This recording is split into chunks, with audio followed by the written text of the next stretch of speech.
Hello friends, welcome to my channel and thanks for watching this video. Friends, in this video we are going to discuss about Glencore PLC. Although I have spoken about this stock a couple of months back, but because we are looking at long-term trend, so basically this is a weekly chart. So obviously it will take quite some time to for the trend formation or for a trend breakdown. And as discussed previous in the previous videos as well, where I've said that probably it is going for a consolidation. I mean, is in a base formation and it's going to go on the upside.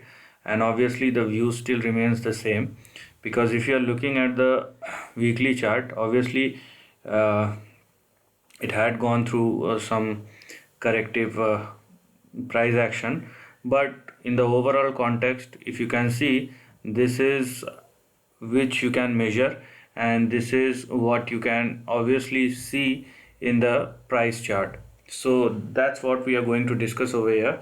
So if you can look at this trend, so here is the low of 2015.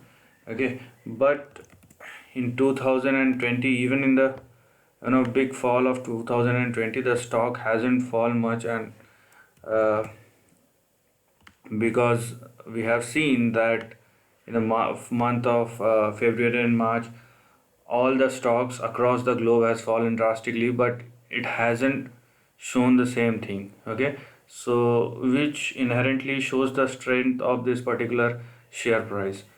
So as you can see here, the stock has taken its support in between 118 and 126, which was indeed its previous low. I mean, it has taken support in the year 2016, because if it falls, so now because it holds 120, 118 and give a sharp bounce back. And anyhow, 126 was the support level in 2016. So for the time being, these two levels have become the strongest support zone.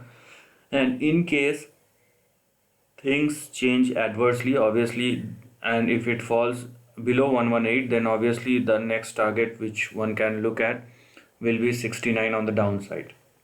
So that is about the downside, but on the upside, the trend still remains the same, because so one thing is there, that the upside will be limited and constrained to a particular level or within a range.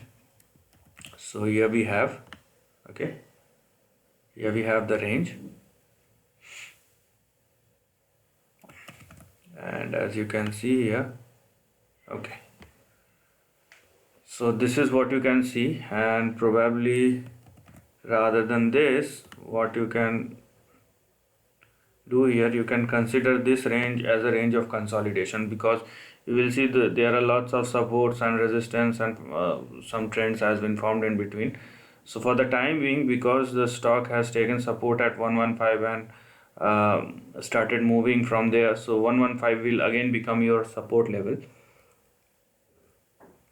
So you have three consecutive support level. First you have 115. If it falls below that, then 126 and 118. And if it goes in any negative sense, then obviously you are looking at 69 on the downside. On the upside, because we are looking at a weekly chart, so we will see a target or resistance, or big target or resistance, which will be in between 395 and 415.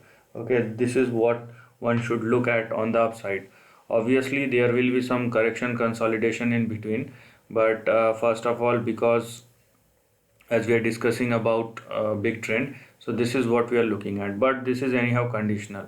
For that, the stock first some move and sustain above 198 or 199. So this will be your next target or resistance level. And if the stock moves above 199 or probably 200, then we are going to discuss about 395 and 415.